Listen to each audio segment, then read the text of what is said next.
Welcome back sa ating channel. Naging mainit nga na usapin di umano sa mundo ng social media ang tila paglabas nga ng isa na namang testigo si Nanay Melinda Magno. Dito nga natin makikita na hindi lang pala talaga si Nanay Elvie Vergara ang kanilang minaltrato, kundi lahat ng kanilang mga trabahante. Dito nga natin makikita na talagang linahad nga ni Nanay Melinda na talagang pinukpok di umano rin ang kanyang kamay at hindi pa nga ito pinapasahod.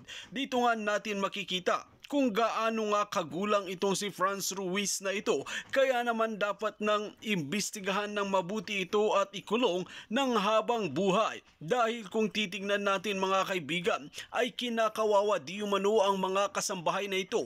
Pati nga yung anak ni Nanay Melinda ay talagang pinagtratrabaho ito ng umaga hanggang gabi at wala di umanong sahod. Dito nga natin makikita na mas masahol pa sa hayop kung kumayod ang mga katulong na ito at talagang pagsilbihan si Franz Ruiz na ito. Tapos hindi pinapasweldo. Ayon nga sa testimonya ni Nanay Melinda ay talagang nagbabalingarang ito at kumukuha ng bigas na kanilang kinakain at never pa na binigyan ng pera at pinukpok pa di umano ang kamay ni Nanay Melinda. Hindi lang si Nanay Elvie Vergara ang kanilang minamaltrato, kundi marami pang iba. Kaya naman dapat nang lumabas pa ang ibang mga testigo na talagang minaltrato ni Franz Ruiz na ito para tuluyan makulong at hindi na makapiyansa. Well mga kaibigan, panoorin nga natin ang matinding banat ni Senador Tolentino at Jingo Estrada. At kung bago ka lamang sa aking channel, huwag kalimutan i-click ang subscribe button at notification bell para lagi kang updated sa ating mga bagong video. At para sa solid viewers natin dyan, maraming salamat sa walang sawang pagsuporta. Makaharap yung mga tatlong bagong testigo at bigyan din ng pagkakataon si mag-asawang Ruiz na harapin yung mga bagong testigo at bigyan sila ng pagkakataong pabulaanan, patotohanan o tanggihan yung salaysay, sinumpang salaysay ng mga sumusunod na nabanggit ko na kanina. Uunahin ko po si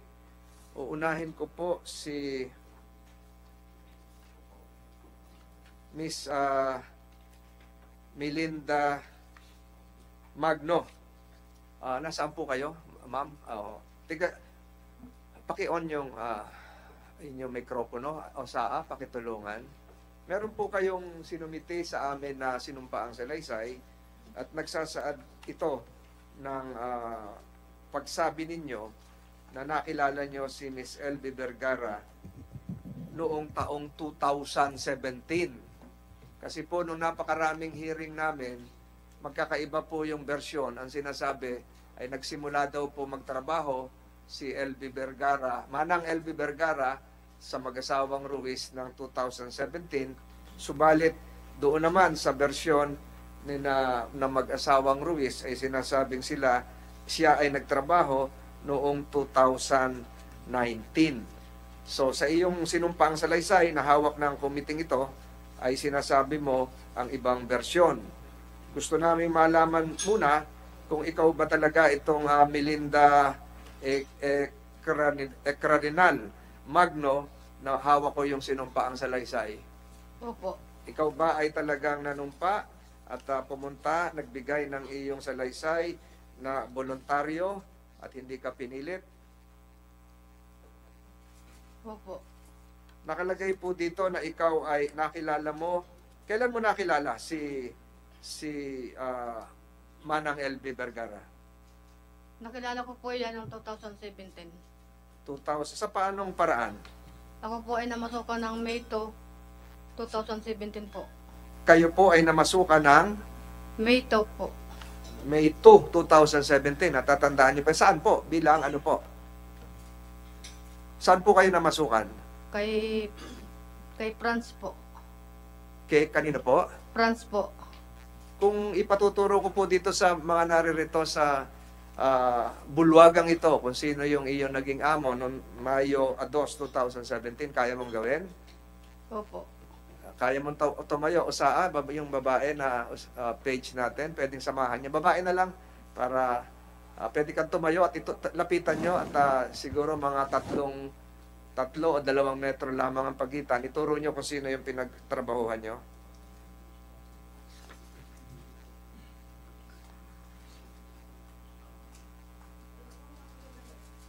Pakilakas po. Nakaputi. Yung, sino pa ho? Siya lang. Sino ho yung asawa? Alin po ang asawa? Ituro niyo ho. Let the records reflect that witness Melinda Ecrarinal Magno is pointing to spouses Ruiz seated in this hall. Pwede na kayo maupo. Mr. Chair, if I may. Senator Estrada? Only one question kay Madam Franz. Madam Franz, kilala mo to si Melinda? Paki-on po yung microphone. Sorry po, Your Honor and Mr. Chair. Opo. Alright. Let the records reflect likewise that spouses Ruiz are being assisted by their counsel. Kayo po yung abogado? Kayo po yung abogado? Attorney Lorman Arugay, Your Honor. Attorney Arugay. Any other questions, Senator Estrada?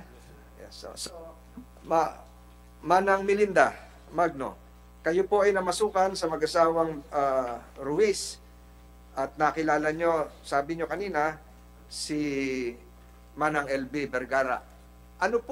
Sino po nauna? Siya o kayo? Bito po ako eh. Ano po? Bito. Mayto, siya po. Hindi ko na po natandaan yung pagpasok niya dahil nung pumasok po ako doon ay Nung pumasok kayo, nandun na ba si LB o nauna ka? hindi ko nga po natandaan kung basta 2017 po ako nandoon. Bago mga isang linggo po bago ko po siya nakilala. Araw po siguro ang pinag-anuhan namin dalawa. Araw ang pagitan. Opo. Hindi mo na maalala kung sino ang nauna. Opo. Pero nagkasabay kayo. Anong uri ng trabaho ninyo? Sa tindahan po. Saan lugar ito? Mamburao. Mamburong po sa barangay si Sais po. Kayo po ay tiga saan? Taga Mamburong po, barangay 9. Tiga ron din kayo sa bayan ng Mamburao. Opo. So kayo ay na-recruit ng mag-asawang Ruiz. Sa paanong paraan? Kayo ay nag-apply o naghahanap sila ng makakasama sa tindahan o paano? May nag-recruit ba sa inyo? Meron po nag-recruit sa akin na taga Kabakaw po. Sino po yun? Sinamahan po ako noon. Sino po yung nag-recruit sa inyo? Hindi ko po kilala kung hindi ko na po tanda yun. Matagal na po eh. 2017. So, Opo. tiga Mamburao din po yon. Taga-Abra po. Ano? Taga-Abra po yung nag-recruit sa akin. Baka malito ho yung iba nakikinig. Meron pong Abra na lalawigan sa norte, pero ang alam ko sa Mindoro, meron tinatawag na Abra de Ilog. Abra de Ilog po. Abra de Ilog. Liwanagin natin. So, itong Abra de Ilog ay isang bayan. Opo. Hindi ito yung Abra natin doon sa norte, Hindi po. malapit sa Baguio. So, Abra de Ilog. Ni-recruit kayo at kayo ay namasukan. Gano'ng katagal kayo namasukan sa mag-asawang Ruiz? December po ako umalis noon eh. 2017 din po. November? December po. December. So, December. halos 6 na buwan lang kayo. Opo. Bakit po kayo ay 6 na buwan lamang nagtrabaho sa mag-asawang Ruiz? Kaya po ako umalis noon, gawa po na tinaga po yung kamay ko, maigi po at Paano po? tinaga po yung kamay ko, maigi po at likod ng gulok ang pinantaga niya sa akin. Tinaga kayo ng gulok. Opo. Malakas. Opo. Baliktad, likod. Binaliktad po, yung likod po. Saan yung parte? Pwede nyo Ginayong ko po yung kamay ko at dinatakot ko po yung basura. Tinaga pong gayon ng Pwede kamay. ko kayong tumayo para maipakita nyo yung mustra sa amin sa kumiting ito. Hawak nyo yung basura. Tinakot ko po yung basura na pinapatakot. Pakitaas nga yung mic. Dinatakot ko po yung basura ng gayon, tapos yung pagtakot ko pong gayon, tinaga yung kamay ko. Bakit to kayo tatagain? Hindi ko po alam, wala naman po akong kasalanan eh. So, malakas yung hataw sa inyo, pero Opo. baliktad. Baliktad po. So hindi hindi dumugo kasi baliktad. Namaga lang po yung gano'n, yung Saan nagsimula yung hawak ng gulok? Sa taas o baka ganun lang, kanteo o yung talagang hindi naman po gaano sinobrahan ng lakas. pero kung hindi baliktad yung talim, Ay baka po naputol ang kamay ko. dalawang kamay, isang kamay. Dalawa po. Sino po ang gumawa? Si Franz po. So sa lakas, nabitawan niya ba yung basura o Ay di, binitawan ko pong gayan at siyempre hinaplosan ko yung kamay ko at masakit nga po yung ginawa niya sa akin. so talagang gustong saktan ka na hindi na umulit? Nung pagtagang baliktad, hindi na inulit? Hindi na po. Nagtatakbo ka o tinanong mo kung ba't ka tinaga? Ang sabi ko po sa kanya, ay nakakasakit ka na para kang hindi tao eh. Ano Sabi sagot ko mo gayon. sa inyo? Hindi na po na siya umimik tapos po umalis na sa tabi ko. Anong palagay mo, kung ikaw ay Mayo nagsimula, ilang buwan pagsisimula mo sa trabaho, nangyari yung pagtataga? December po iyon. December. December 14, tinagaan niya yung kamay ko. December 15 po, umalis ako. December, ano kapit tinaga? Anong araw uli? 14 po. 14. So kinabukasan, umalis ka na Opo. dahil doon sa pagtatagang yon. Opo. So mula Mayo hanggang Disyembre, kumusta naman ang trato sa iyo bilang isang kasama sa bahay at katulong sa tindahan? Pag ako po ay napasok sa kanya tuwing araw-araw ay lagi po niya akong minumura dahil bagal na bagal ko daw tumarbaho. Paano ko minumura? Paano napasok araw-araw? Kayo ba live-in o stay out? Stay Ano out. ba ho? Na kayo ba Stay out po. nauwi kayo sa bahay nyo? Tapos Opo. araw-araw kayo napasok? Hindi kayo doon nakatira? Hindi po. Ayun. So, dinadatnan nyo lang doon ay si Manang LB. Opo. Ayun. So, ulitin nyo ho, lagi kayong minumura. Minumura po ako dahil ako daw mabagal daw kumilos. Tagal na tagal ko daw matapos ang trabaho ko. Ano na, If I may. Senator Estrada? Paano ko minumura, Melinda? Aling Melinda? At sabi po sa akin, apurahin mo ika yan at marami pa tayong trabaho na iba, hindi lang ika yung trabaho na yan. Hmm. Sabi po Paano sa ko akin. minumura? Adi, dinuduro-duro pa ako dun sa pinagtatrabahoan ko. Kahit po maraming tao, dinuduro po niya ako doon. Teka, sinisweldohan ka ba? Kompleto naman sweldo mo.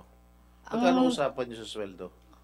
4-5 po ang sahod ng isang buwan. Ang ginagawa ko po, nagbabali-bali na lang po ako ng pang ano sa bahay. Hindi, kompleto naman ang sweldo ninyo. Binabayad niya. Hindi ko na po nakuha yun dahil pag alis ko po ng buwan ng December, hindi na ko po nakipagkwentahan sa kanya. Hindi, nung nag-umpisa kayo magtrabaho noong May 2, 2017 hanggat December, buo ba ang sweldo binabayad sa inyo? Wala po. Wala, hindi kayo pinapasweldo? Hindi po, ay bali-bali lang po hanggang umalis ako eh. Magkano ang binabali ninyo? Ay di mga bigas po lang, mga grocery, yun lang po, tsaka mga ulam. Walang pera? Wala po. Walang binibigay sa inyong pera? Wala po. Okay. Senator Estrada. So, ikaw ay araw-araw pumapasok at minumura, sabi mo, dahil mabagal ka. Ito ba'y trabahong bahay o trabaho doon sa All around po tindahan? ang nangyayari sa akin. Pag minsan po nasa bahay niya, naglalaba, naglilinis ng bahay. Pero ang usapan niyo sa tindahan. Opo, ang alam ko po, tindahan lang ako. Sa inyo pong sinumpang sa Laysay, meron kayo nabanggit na anak nyo, Jerwel. Opo, kasama ko po, kami po mag-ina. Magsabay kayong namasukan. Opo. Nandito ho siya ngayon. Nandito po, ayun po. Si Jerwel ba? Ilang taon na si Jerwel? Siya ba ay nanumpa? Comsec? Wala kang sinumpang sa Laysay pero hinihiling ng komiting ito na dito ka rin maupo. Sige, sige. Pwede kung umurong tayo ng isa, Miss Cueto, para lumuwag-luwag dito sa... Pwede mo itabi kay Franz? magtabi sila na ano. Hindi, magtabi sila magnanay. Ayan, urong lang tayo ng one step, ano. Huwag ka matakot, Comsec, palapit sa iyo.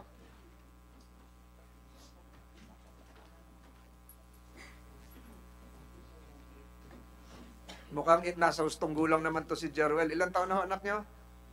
23 po ngayon. Nasa hustong gulang na. So, sabay niyo ho siya nagtrabaho nung May 2. Tama po, sabay kayo na masukan? Opo. Ayun. Nung umalis, sabay din ho. Siyempre, kinuha ko po at baka po kung ano mangyari sa kanya. Sinama mo. Kinama ko na po siya. Siya po ay, nung namasukan, stay in o uwi din araw-araw? Stay in po. Naiiwan siya. Stay in Opo. siya. Opo. Naiiwan siya. So, kayo po, umuwi, naiiwan siya. Bakit ho ganon? Hindi nyo sinasama pa uwi? Ay, ang sabi po ng friend sa akin, stay in na lang daw at siya naman daw ay walang asawa. Okay. Ganun kalayo ba ho ang bahay nyo? Nilalakad lang pa? Ay, malayo-layo din po eh. Nilalakad lang? Tricycle. Nakamotor po kami. Nakamida na kayo motor. Saan kayo nakikiangkas? Doon po sa aking asawa. May asawa po ako. Hinahatid kayo. Opo. So si Jerwel ay naiiwan sa bahay. So yung sinasabi mo kaninang nakita mong ikaw ay tinaga, hindi mo to sinabi kay Jerwel, tinaga ako. Alam din niya. Hindi ko po sinabi sa anak ko. Pero ano yun? Pwede natin pasumpahin siya. May marka yun. Kung uwi ka, nanay. Ikaw nanay, at sasabihin mo sa anak, yung anak magagalit yun, natural. Hindi mo Siyempre, sinabi. magagalit po yung anak ko. Asawa mo, sinabihan mo? Hindi ko rin po sinabi. Hindi mo na rin sinabi. Hindi Basta na yung po. kinabukasan, December 14, uwi mo na. Ano oras ka umuwi? Sa bahay, Ang takatapos pasok ng ko po trabaho. ng trabaho, alas 5 ng madaling araw. Ang uwi ko po ng hapon, alas 7 po ng gabi. Yung pag-uwi mo ng December 14, hindi ka na bumalik ng December 15. Hindi na po. Paano to si Jerwel na iwan doon? Ay, di yung pag-alis ko po, diretso yung umuwi na siya sa amin. Yung December 14. Opo. Alsa baluta na, dala ng mga damit. Opo. Tatlo na kayo sakay sa motorsiklo. Ini-imagine ko, yung asawa mo nagda-drive, para kayong habal-habal no, may dalawang angkas, ganon. Dala pa siguro yung gamit. 3 po kami. Pati siyempre, may mga damit itong dala. Opo, yung damit po niya, kinuha ko na rin. Tatanungin kita mamaya, Jerwin. Hindi na siya nagtanong, ba't tayo nag-alisan na? Hindi kayo namalayan na mag-asawang Ruiz na paalis na? Hindi na po ako nagpaalam sa kanila nung oras na yan eh. Hindi, si Jerwel, siyempre, dala yung mga bagahe niya, damit niya. Ay sabi ko po sa kanya, Tana, umalis na. Umalis ka na dyan, o alis na rin ako. Sabi ko sa kanya, So, ayaw ko nang bumalik. So, palihim kayong umalis. Opo, palihim na lang po kami dalawang mag-ina. Yung sinasabi nyo na dito sa inyong sinumpang salaysay, na nakita nyo kung paano maltratuhin si Manang LB. Natural, nakita rin niya na anak nyo. Ay hindi na po niya nakita dahil sabay na po kami mag-ina na umalis noon eh. Hindi, yung simula Mayo hanggang Disyembre, siyempre sinabi nyo rito sa sinumpang salaysay na nakikita nyo kinukurot, dinuduro-duro, minumura din si LB. Nakita rin niya ng anak niya. Tatanungin ko siya mamaya. Kasi stay in siya doon eh. Hindi na natin alam kung pag-uwi niyo ng alas 7, kung ano nangyari ng alas 8, alas 9, alas 10. Opo. Malamang nakita niya. Pwede ba bang ilarawan mo sa kumiting ito kung ano ang mga nasaksihan mong pananakit kay Manang LB at sa kamay nino nagmula? Sino po? Kayo po, Ako po, Manang Juan? Melinda. Yung nakita nyo, dito sa sinumpang salaysay nyo, sabi nyo, nakita nyo na sinasaktan si Manang LB. Pwede bang ilarawan nyo rito sa kumiting ito? Hindi ko po siya nakikitang sinasaktan. Ah, Yung oras na yan, ako lang po ang sinasaktan ng Franz. ikaw ang sinasaktan. Opo. Pero si Manang LB, nung una mong nakita, anong itsura niya? Ay maayos po ang katawan niya, mataba po siya noon. Na Mataba? araw-araw po siya nagliligo. Hindi naman po siya nagpapabaya sa sarili niya. Nung una mo nakita. Opo.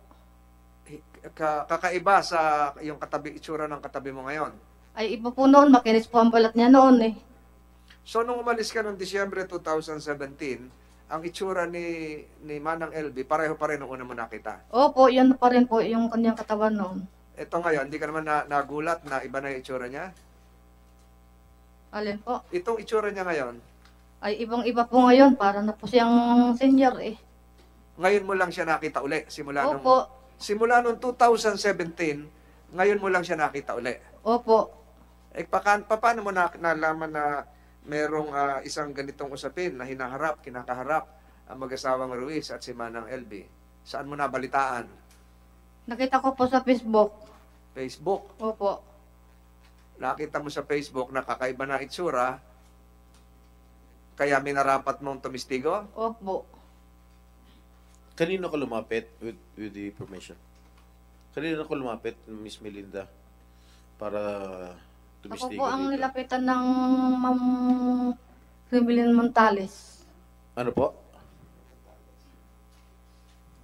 Kay Ikon po, kay Rimilin Montales. Anyway, Jerwel, nanumpa na ito si Jerwel. Can you please administer the oath? Jerwel, handa ka bang tumistigo rito? Para sabihin yung nalalaman mo? Jerwel, handa ka ba? Opo. Pakitasan ka ng kamay, sumunod sa secretary.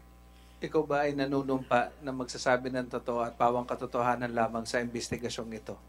Opo. Maraming salamat, Mr. Chairman. Okay, Jerwel, sabay kayo pumasok ng nanay mo sa pagtatrabaho sa mag-asawang Ruiz. Opo. Ano ang trabaho mo? Ako po sa tindahan po. Pwede mo tanggalin yung face mask mo.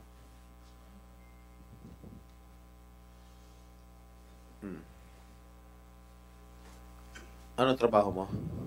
Sa tindahan po. Ano ang trabaho mo sa tindahan? Nakatinda po ng mga gulay. Teka, bakit magkaiba apelyido nila? Jerwel, Rebato? Bakit ang ginagamit niya Magnum Aling Melinda? Apelido ko po yun ang dalaga. Hiwalay na ba?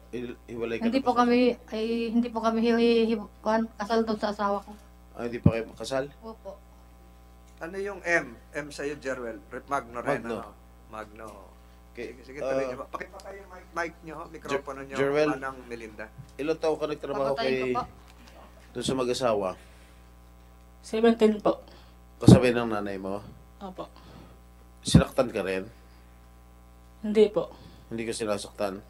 Okay, ilang oras? Nung pumasok ka doon sa trabaho, doon sa mag-asawa Ruiz, ilang taon ka? Ilang taon ka nun? 17 po. 17. So, minor de edad ka nun. Opo. Ilang oras ka nagtatrabaho? Ano po? Umaga. Umaga hanggang Gabi. gabi. So, bali ilang Opo. oras yun?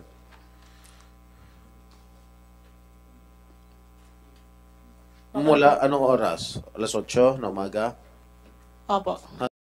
Well mga kaibigan, dito nga natin makikita kung paano nga ilihad ng mga trabahante ni Franz Ruiz kung paano nga ang pagmamaltrato nila dito. Dito natin makikita na may halong takot nga ang ginagawa nila dahil talagang nagnenervyos din ang mga testigong ito dahil nangangamba ang kanilang buhay pag humarap na sila sa Senado.